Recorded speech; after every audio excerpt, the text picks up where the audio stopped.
Namaste, and welcome to our continuing series on the life divine with our brother Ranga. We are in chapter 22, the problem of life, beginning with about the third paragraph. This results. So, to give you the continuity, I just quickly read out what he has said earlier in the previous para. The problem of human life is this.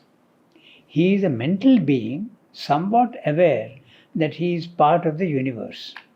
But he has no knowledge of the universe, that not self. Man tries to know matter and be its master. He tries to know life and be its master. He tries to know mind and be its master. He tries to know himself and the world and become master of himself and the world. This is the constant urge and aspiration in him. Until he achieves it, he cannot rest. Either man must himself become Superman or give way to another species who will be as superior to man as man is to the animal. This is what he has said in the previous para. He has defined the problem of life. Now we go to the next paragraph. This results from the very logic of things because the mental consciousness of man, not being the completely illumined consciousness entirely emerged out of the obscuration of matter, but only a progressive term in the great emergence, the line of evolutionary creation in which he has appeared cannot stop where he now is, but must go either beyond its present term in him or else beyond him, if he himself has not the force to go forward. Mental idea, trying to become fact of life, must pass on till it becomes the whole truth of existence, delivering itself out of its successive wrappings, revealed and progressively fulfilled in the light of consciousness and joyously fulfilled in power. For in and through these two terms of power and light, existence manifests itself, because existence is in its nature consciousness and force. But the third term in which these, its two constituents, meet, become one and ultimately fulfilled, is satisfied delight of existence. For an evolving life like ours, this inevitable culmination must necessarily mean the finding of the self that was contained in the seed of its own birth, and with that self-finding, the complete working out of the potentialities deposited in the movement of conscious force from which this life took its rise. The potentiality thus contained in our human existence is Satchidananda realizing himself in a certain harmony and unification of the individual life and the universal, so that mankind shall express in a common consciousness, common movement of power, common delight, the transcendent something which has cast itself into this form of things. Not very difficult. No. It's quite clear. So, the first sentence says, this results from the very logic of things, because, he is explaining, the mental consciousness of man, not being the completely illumined consciousness entirely emerged out of the obscuration of matter, but only a progressive term in the great emergence, the line of evolutionary creation in which he has appeared cannot stop where he now is, but must go either beyond its present term in him or else beyond him if he himself has not the force to go forward. You will have to take up phrase by phrase because he puts in so much stuff. So, first thing is, this results from the very logic of things because mental consciousness in man, not being the completely illumined consciousness, entirely emerged out of the obscuration of matter. So, when can we say that mental consciousness has escaped the obscuration of matter? When can we say that? We can say that when it loses identification with body, mind, life and enters the self. Then you can say, now it is not subject to the obscuration of matter, because it has separated itself. He is saying matter, but it is also matter, mind and life. Matter, life and mind, yes. He escapes from the triple lower hemisphere, what he calls. So, out of the obscuration of matter, but only a progressive term in the great emergence. The great emergence is the ultimate escape from the clutch of matter, and he has only come halfway through. That's what he's saying. Emerged entirely out of the obscurity. And the line of evolutionary creation in which he has appeared cannot stop where he now is, but must go either beyond its present term. The present term is intellectuality. So he has to go beyond intellectuality. Beyond its present term in him, or else beyond him. He has to go beyond the mind. Okay.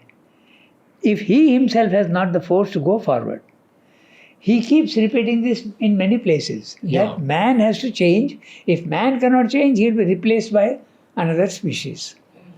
Does he continue this throughout the life? Yeah. The life divine? He says this repeatedly, he goes on saying, that there is a possibility.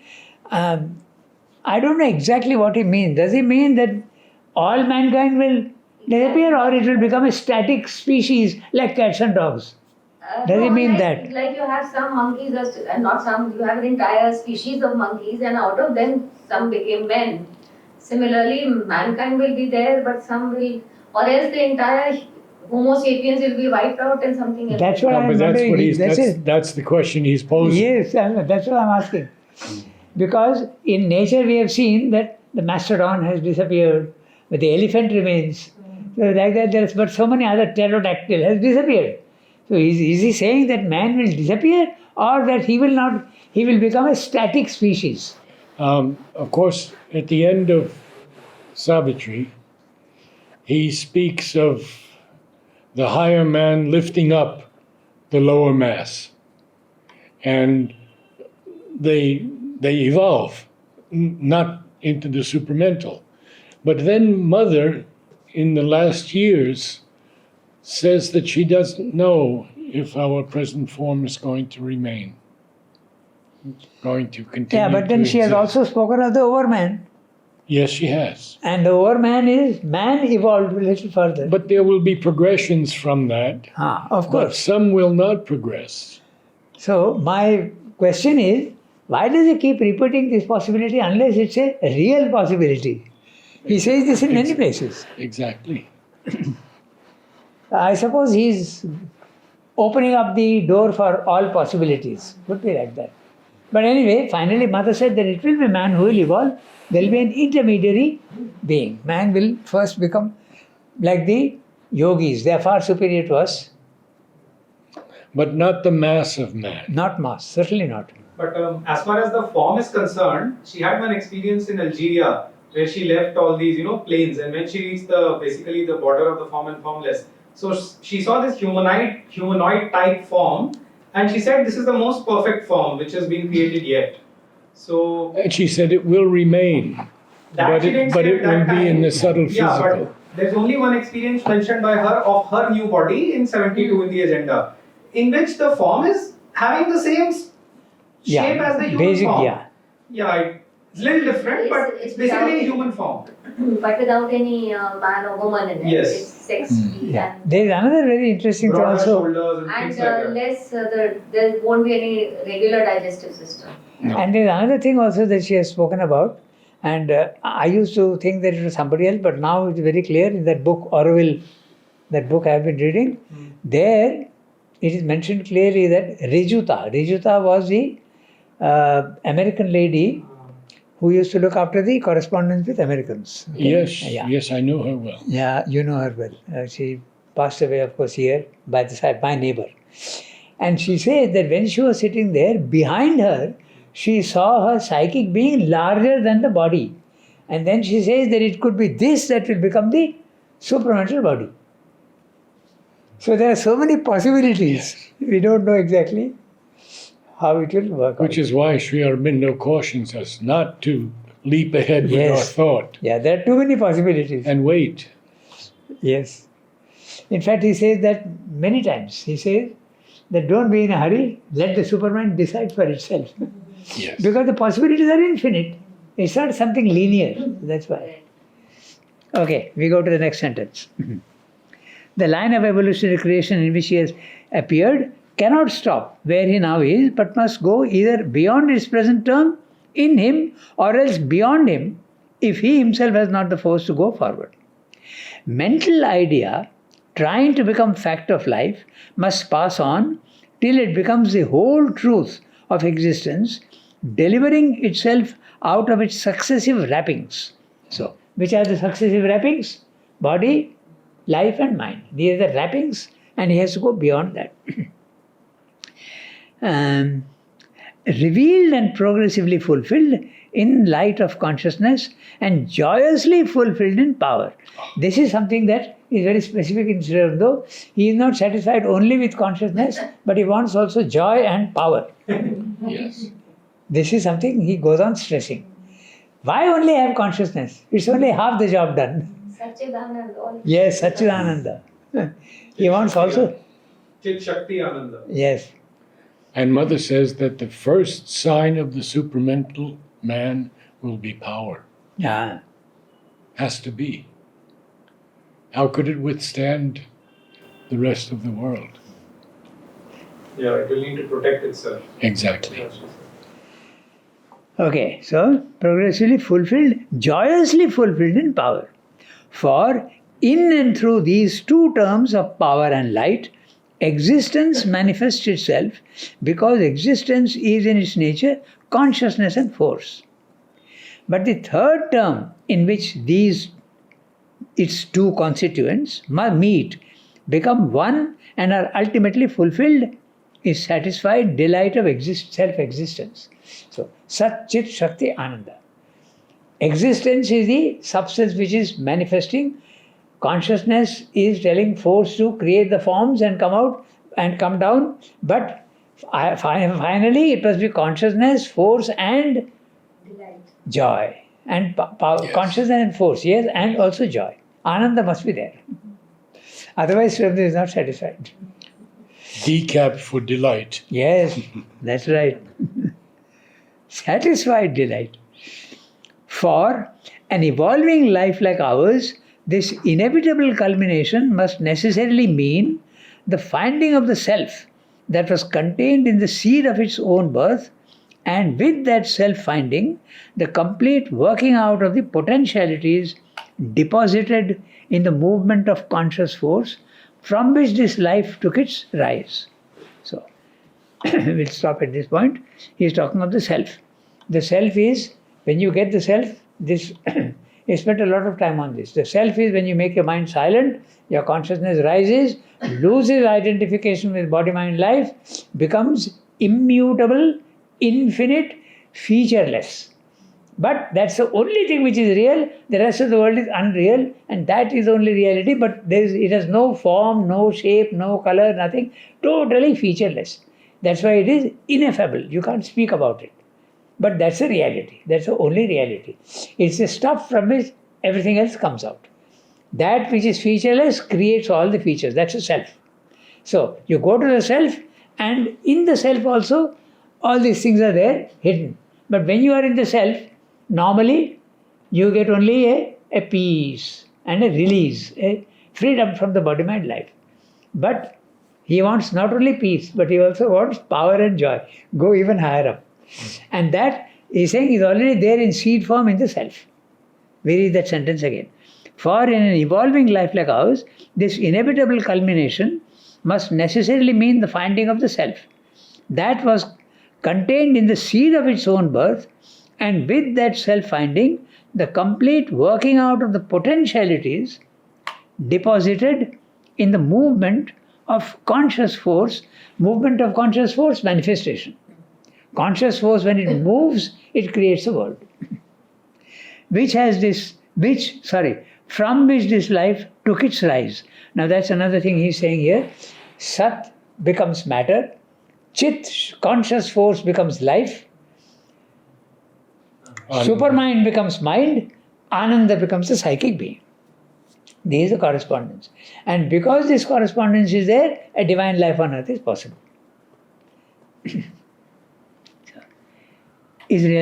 So, the potentiality thus contained in our human existence is Satchidananda, realizing himself in a certain harmony and unification of the individual life and the universal. There is a cosmic consciousness. When you go to the self, you have the cosmic consciousness. Not always. Sometimes you don't have the cosmic consciousness. The cosmos disappears. In fact, it says in Life Divine, when you make your mind silent and go to the self, three possibilities. Either the world disappears and becomes, you have the nirvana experience, or you are in the cosmic consciousness and the world is real to you and you embrace it, or the world is unreal but you don't jump to conclusions, you wait until that emptiness starts filling up with power and joy and other things. So What why does he capitalize himself if it's not male? He is talking, where is it here? Himself, because he is referring to Satchidananda. Okay. The final Satchidananda can take two forms, personal as well as impersonal. So, the Purushottama can be personal as well as impersonal. Not Satchidananda really, but it's an aspect of it. So, it can be personal as well as impersonal. If it is personal, he can say himself. It can be both. What he says is that in the Vedantic, they take the masculine, in the Tantric side, they take the feminine. No, he is asking why he is putting a himself in H capital. H cap. So it could be equally herself, or it could be itself, and the I could be capital. Yes. He could have said itself also. Himself, herself is when you personalize it, but if it is itself, then it is the impersonal aspect. Yes, that's right. He could have said itself also. Okay. In a certain harmony and unification of the individual life with the universal, that's a cosmic consciousness. So that mankind shall express in a common consciousness, common movement of power, common delight, the transcendent something which has cast itself into this form of things. The form of things is the physical world. And, pardon? Again, S capital. S capital. I was looking at Something. Transcendent something which has cast itself into this form of things. I think that's his humor. Transcendent something. This last sentence reminds me of the Vedic verse from the 10th mandal. Sam gachatvam, sam vadatvam. Yeah. The same thing, the common movement of power, common. It's beautiful, it is. So, this description that he is saying, common consciousness, common movement, common power, common delight, it is a description of the supramental race, where there is no disharmony at all among the different constituents of that group. All are at a level of consciousness which is so high, there is no ego. And very interesting, he is described in the last chapter of the Life Divine. He says that in that society, today you are maybe a captain of something, you are a leader, tomorrow you will become your rank will go down, but there will be no reaction at all. It depends on the work to be done, and rank has no importance. Today you may be a leader, tomorrow you will be a follower. So such is the harmony that will prevail at that time. Interesting. So, we go to the next para. All life depends for its nature on the fundamental poise of its own constituting consciousness. For as the consciousness is, so will the force be. Where the consciousness is infinite, one, transcendent of its acts and forms, even while embracing and informing, organizing and executing them, as in the consciousness of Satchidananda, so will be the force, infinite in scope, one in its works, transcendent in its power and self-knowledge. I'll just tell you briefly what he is going to say in this para. He is going to describe the relation of consciousness and force in 4 states. Satchidananda, In the physical world, matter, life, mind, and finally supermind. He'll go to the supermind last. Okay, that's what he's going to describe. The relation between consciousness and force in these four aspects. So now he has described at the Satchidananda level. So if consciousness is infinite, force also will be infinite. Now he goes to the next.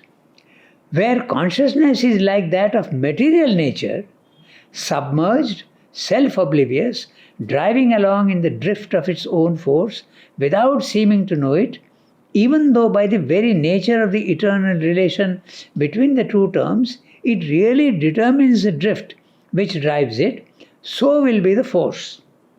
It will be a monstrous movement of the inert and inconscient, unaware of what it contains, seeming mechanically to fulfill itself by a sort of inexorable accident, an inevitably happy chance, even while all the while it really obeys faultlessly the law of the right and truth fixed for it by the will of the supernal conscious being concealed within its movement. This is a big thing, we'll come back to it because we'll take all one by one, we'll take all that. This is the second one. He's talking of consciousness and force in matter. Okay. Now, the next one. Where the consciousness is divided in itself as in the mind, sorry, not in the vital, but in the mind, he's coming. So, Satchidananda, matter, mind and supermind. These are the four he will discuss. Where the consciousness is divided in itself as in mind, limiting itself in various centers, setting each to fulfill itself without knowledge of what is in other centers and of its relation to others, aware of things and forces in their apparent division and opposition to each other, but not in their apparent division and but not in their real unity, such will be the force. It will be a life like that we are and see around us.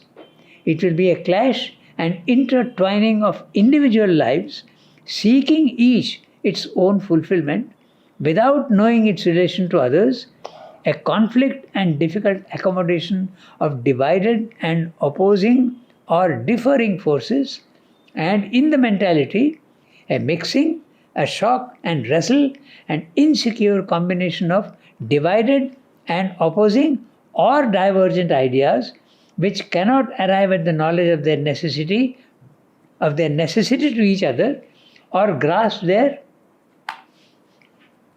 place as elements of that unity behind which is expressing itself through them and in which their discords must cease. There is a mental life.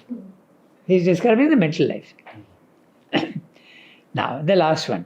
But where the consciousness is in possession of both the diversity and the unity, is a supermind. Where it is in possession of the diversity and the unity, and the latter contains and governs the former, where it is aware at once of the law, truth, right of all, and the law, truth, and right of the individual, and the two become consciously harmonized in a mutual unity, where the whole nature of the consciousness is the one knowing itself as the many, and the many knowing themselves as the one, there the force also will be of the same nature. It will be a life that consciously obeys the law of unity and yet fulfills each thing in the diversity according to its proper rule and function.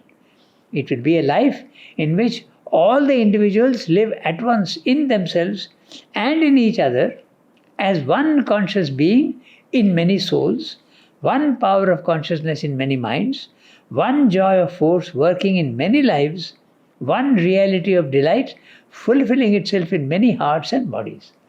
So, the four categories, but he has gone into so much detail, it's worth looking at what he's saying.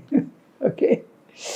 So, again, just to make it clear, first he is describing the relation of consciousness and force at the Satchidananda level, at the material level, at our normal human level, the mentality, and then finally the supermind. He is describing the relation between consciousness and force. So we go back. Because he packs in He doesn't keep it simple. He makes it very, very complex by putting in lot of information. Okay. All life depends for its nature on the fundamental poise of its own constituting consciousness. Okay? It depends on the consciousness, the life. For as the consciousness is, so will the force be. Where the consciousness is infinite, one, this is the description of the Satchidananda. Where the consciousness is infinite, one, transcendent of its acts and forms, even while embracing and informing, organizing and executing them, as in the consciousness of Satchidananda, so will be the force, infinite in its scope, one in its works, transcendent in its power and self-knowledge. Where the consciousness is like that of material nature, now he has come to the material, okay? So, the first one is clear. Infinite and it is transcendent. Force also will be transcendent. Not depending or not related to the action in the physical world. Where the consciousness is like that of material nature, submerged, self-oblivious. Look at each word carefully. Submerged. Consciousness is submerged in matter. There doesn't seem to be any consciousness in matter. Self-oblivious. The consciousness has forgotten itself. It has plunged into matter and forgotten itself. Driving along in the drift of its own force without seeming to know it. You can give examples to yourself. The wind is flowing, the sunlight is coming down, the river is flowing, all mechanical force, no energy anywhere. No consciousness anywhere. It seems to be inert and mechanical. Like that of metal, submerged, self-oblivious, driving along in the drift of its own force without seeming to know it. He's saying without seeming to know it. Because consciousness is there, hiding inside the force. Without seeming to know it, even though by the very nature of the eternal relation between the two terms, it really determines the drift which drives it. So will be the force. So, he's saying, although it seems that there is only mechanical energy and no consciousness, really the consciousness is there in the background driving it. Like a It's fantastic. backseat driver. Yes. You have sometimes you speak of a backseat driver who goes on sitting on the back and telling the driver what to do and what not to do. Something like that. So it is there, but in a very, one example of this we can give, the instinct of animals. They do things without the migration that takes place. The plant that seeks for water. All this is the mechanical action it seems to be, but there is consciousness in it. Okay, so there are many examples. Also, Pardon? and force also. There is, behind consciousness, there is force also. Force is most. Yes. Force is the dominant part in matter. But consciousness is hiding. If you go down even to the atomic level, tremendous force. The constant whir of atoms. In fact, man has now discovered how to tap that energy. Matter is energy. But consciousness is there hiding underneath. Or rather, you can put it in another way, force has put it under its leg. It is not allowing it to merge. It has forgotten itself and it is subject to force. Purusha is dominated by Prakriti. You can put it that way. And the consciousness of the cells, would that be about the highest? The consciousness? Of the cells. Yes. That's what Mother was working Yes, on. yes. She was trying to, we transform the body, yogis can transform their mind, can transform their vital. But Mother is in the process of transforming the consciousness in the cell. So that was the level at which she was working. And that would bring about the divine body. Matter itself would be divinized.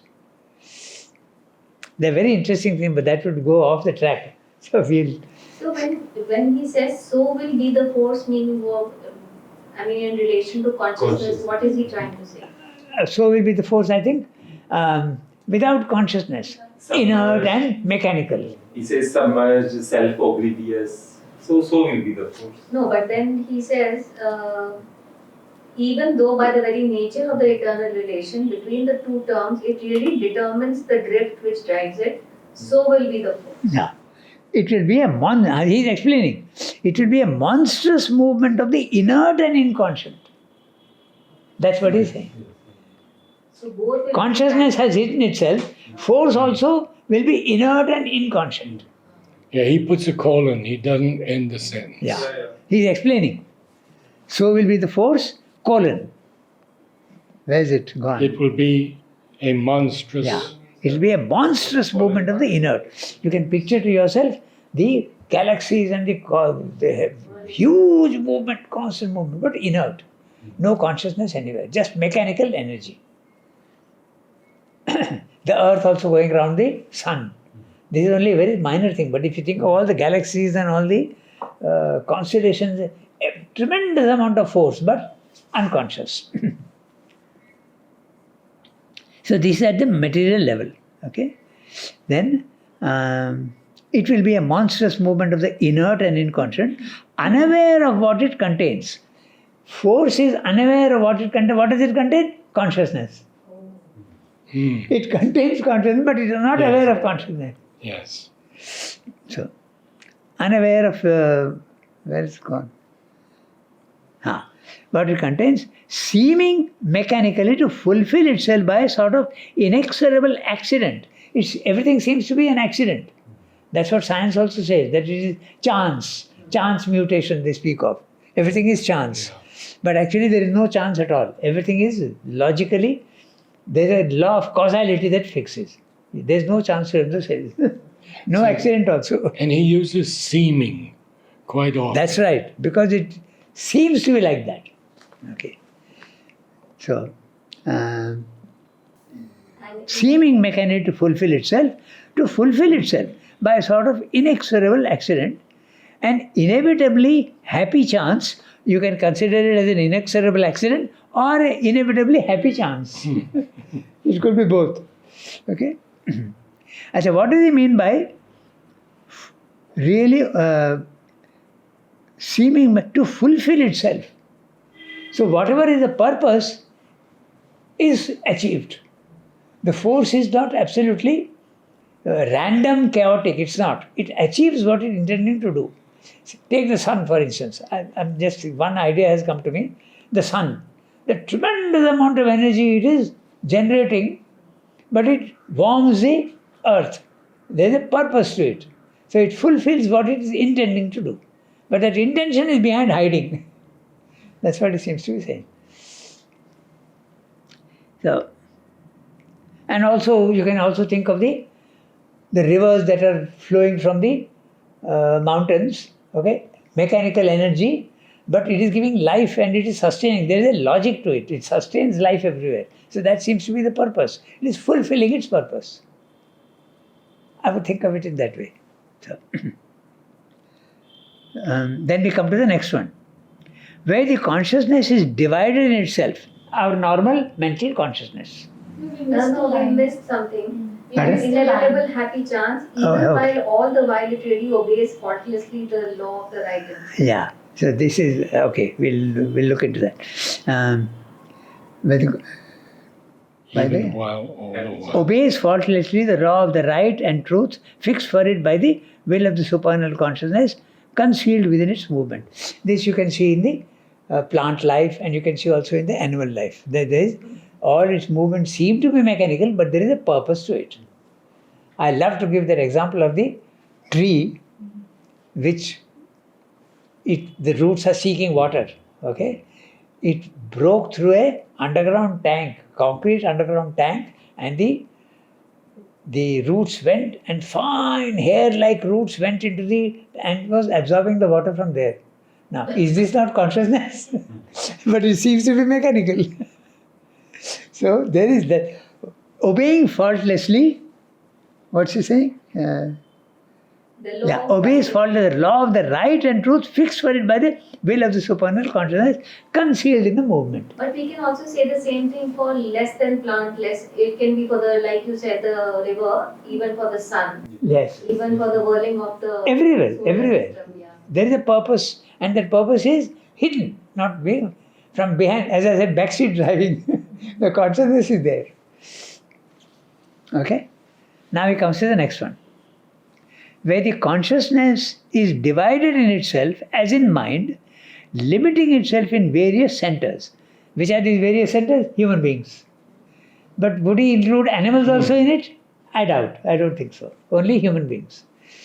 So live in various centers, setting each to fulfill itself without knowledge of what is in the other centers. I don't know what you are thinking, what you are doing, what is your aim. Okay? Totally separated.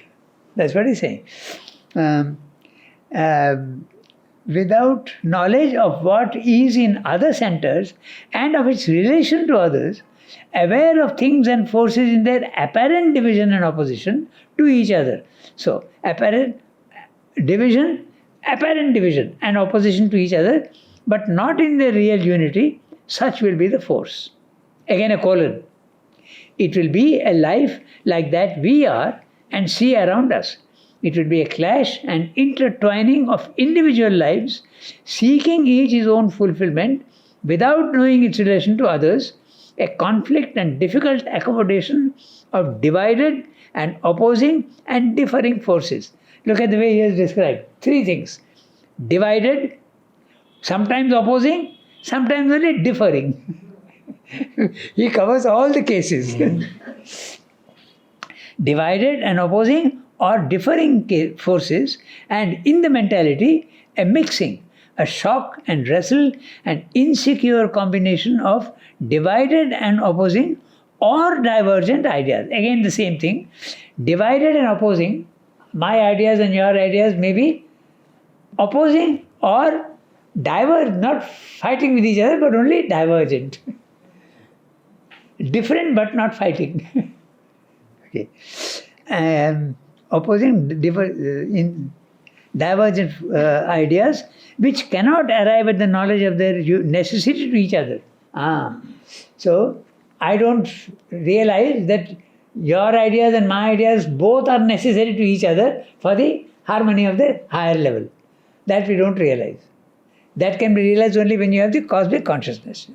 Then you will see that both are parts of the truth. I think in the last sentence he covers that part. Yes. That's right.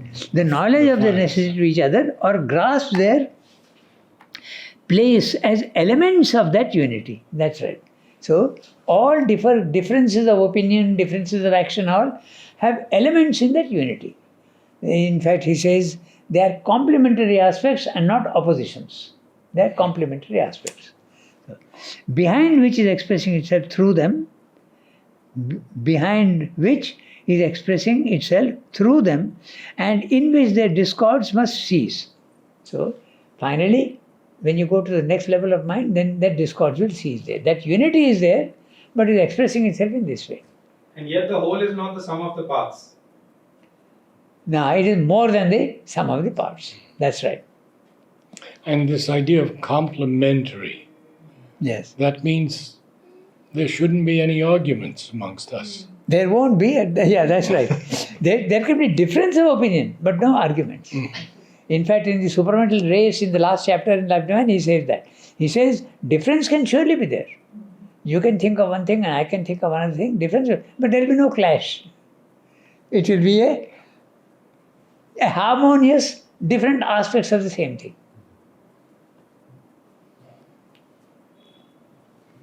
We can give an example of Mother and Sri Aurobindo also, if you want, in that way. They are not super, but Mother was into music, okay? And Sri Aurobindo was into literature and poetry, different aspects. Maybe Sri Aurobindo didn't have much music in him, but Mother did not much appreciate mere literature as such. She mentioned one or two places somewhere. So, different aspects of the same thing. But no clash, only different aspects. So, now he comes to the last one. But where the consciousness is in possession of both the diversity and the unity, and the latter contains and governs the former, We'll read the whole paragraph, then we'll come back. Sentence. Where it is aware at once of the law, truth and right of the all, and the law, truth and right of the individual, and the two become consciously harmonized in a mutual unity, where the whole nature of the consciousness is the one, knowing itself as the many, and the many knowing themselves as the one, there the force also will be of the same nature. Again a colon. It will be a life that consciously obeys the law of unity and yet fulfills these things in the diversity according to its proper rule and function. It will be a life in which all the individuals live at once in themselves and in each other as one conscious being in many souls, one power of consciousness in many minds, one joy of force working in many lives, one reality of delight fulfilling itself in the hearts and bodies. He's saying in different words, he's talking about the triple status of the supermind. The first status is the complete oneness. You picture it as a sea which is absolutely one, homogeneous everywhere. The second status, the waves start forming. And each wave is conscious that I am part of the sea, and that other wave also is part of the sea, therefore part of me also, which he calls the comprehending consciousness. Then finally you come down, the third level, each wave is beginning to forget that it is part of the sea. So this is what he is describing here, but both will be there. The wave will be conscious of the sea, and the sea also will be conscious that these are part of me. If the sea is conscious that all these waves are part of me, it is a comprehending consciousness. And if each, the all goes into each one and knows that it has gone into it, that is a comprehending consciousness. To put it in another way, the all, the many in the one is the comprehending consciousness. The one in the many is the apprehending consciousness. That's what he's describing here. But it's so beautifully written. Yes. Actually, it's very easy to understand. It's so beautiful. Yeah. So. Yeah, especially that last long sentence. Yes. His sentences are always long, and he goes on. If we would separate the sentences into smaller sentences, but he. So he does say that all the individuals Yes. live at once in themselves. Yes, and in each other. others. Yeah. That means I am fully conscious. Part of me is in you also. That's right. But we are still different. Yes, because it becomes cosmic individuality. And that cosmic individuality, I have an interesting way of explaining. Individuality is there without ego. So individuality is there, but it is everywhere. It's not limited to one body and one mind and one life. Okay? So I'll tell you, see whether it makes any sense to you. Okay? Take a grain of salt. It has got a clear form, shape, weight, color, everything. Individual. Right? It's got individuality. Put it into water. The form disappears. But has the individuality of the salt disappeared? No, it is there everywhere. So this is one way of explaining how the individual can become cosmic. The individuality is not lost. The ego is lost. So we can think of it in And that the way. form is disappeared. Yeah. So I feel myself one with you, everybody. And yet there can be individuality. There can be difference of force, there can be difference of consciousness, there can be difference of Ananda also. But you can also feel your Ananda is my Ananda. He is described in another place that he has described that your Ananda can be my Ananda. Just 1 minute. My own Ananda is one type of Ananda.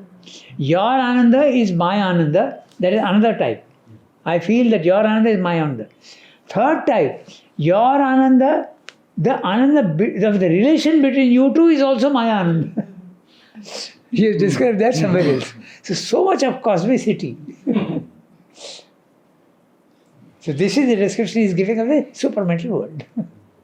He says many souls Yeah, that's right. Many minds, Yes. many lives. Yes.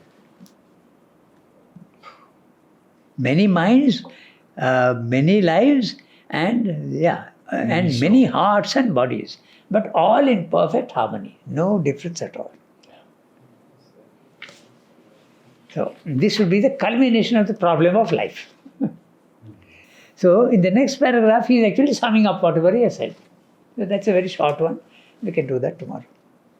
I have one question. He's making a difference here between law and right. In the Veda, it's generally Satyam, which is truth. Satyam Ritam. Satyam, Ritam, Brihatam. Yes. But Satyam is truth, Ritam is right, even the sound is the same. And Ritam is normally what becomes Dharma later on, and Dharma is translated as law. That's my understanding. So, why is law and right two different words here?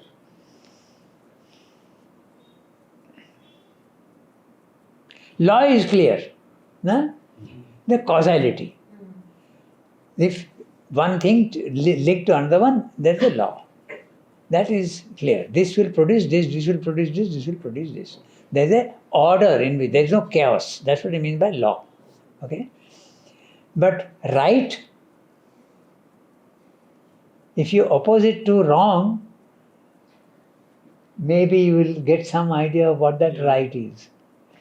I like to do that. If you think of the opposite, then you will get the significance of this is. That which is right. I think law is connected with the right. Yes, because And in the Veda Brihat it is is said that vast. Ritam is basically in the world of manifestation. That is where truth becomes Ritam only in the world of manifestation, because you have come into space and time. So something may be good, but at the wrong time again it becomes wrong.